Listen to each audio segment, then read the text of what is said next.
বলের লাইন ঠিক রেখে চতুর্থ স্ট্যাম্প বরাবর অফ স্ট্যাম্পের বাইরে করিডোরে বল রাখবে। এটা যে কোনো কোচের জন্য প্রধান বার্তা হয়ে থাকে তার বলারদের জন্য, কারণ এটা এমন একটা করিডোর যেখানে যে কোনো ব্যাটসম্যানের জন্য ব্যাটিং করাটা একটু টাফ, এবং কি বল চেস করা বা ব্যাটিং করাটা একটু টাফ হয়ে যায়, এবং কি যে কোনো ব্যাটসম্যানকে বিট করা সম্ভব।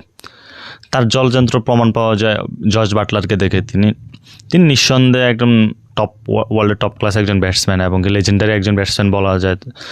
তাকে যখন দেখা যায় যে এই জায়গায় ডিসিভ হতে, তখন সেটা গুরুত্ব কতটুকু তা আরও বেশি প্রকট হয়। এই বিশ্বকাপটা অবশ্যই জর্জ বাটলারময় ছিল না, কারণ অবশ্যই তিনি চাইবেন যে বিশ্বকাপের স্মৃতিগুলো ভুলে থাকে, এখন পর্যন্ত নিজের মতো করে নিজেকে রাঙাতে পারেনি।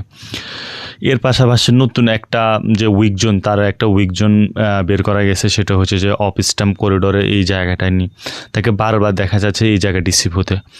বিশেষ করে লেফটি বলার যখন বল করে, তখন বল তার জন্য, যখন লেফটি বলার ইনসুইং বলগুলো যখন তার জন্য আউটসুইং হয়ে ব্যাট থেকে বের হয়ে যায়, তখন সেই জায়গায় তিনি বারবার ডিসিভ হন। এবং কি শুধু যে ডিসিভ হন বিষয়টা এমন না, তিনি তার উইকেটগুলো দিয়ে আসেন।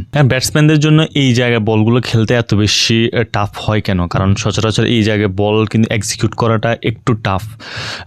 সেটা সব বলার যে করতে পারে, সেটা মানে নিজের মতো করে সেটা বলাটা অনেকটা মুশকিল। কারণ যদি ইন্টারন্যাশনাল ক্ষেত্রে বিষয়টা ভিন্ন কথা, কারণ তারা দীর্ঘদিনে তাদের প্র্যাকটিসের মাধ্যমে সেই বিষয়টা আয়ত্ত করে, এবং কি ম্যাচের ক্ষেত্রে বিশেষে তারা এক্সিকিউট করতে সক্ষম হয়।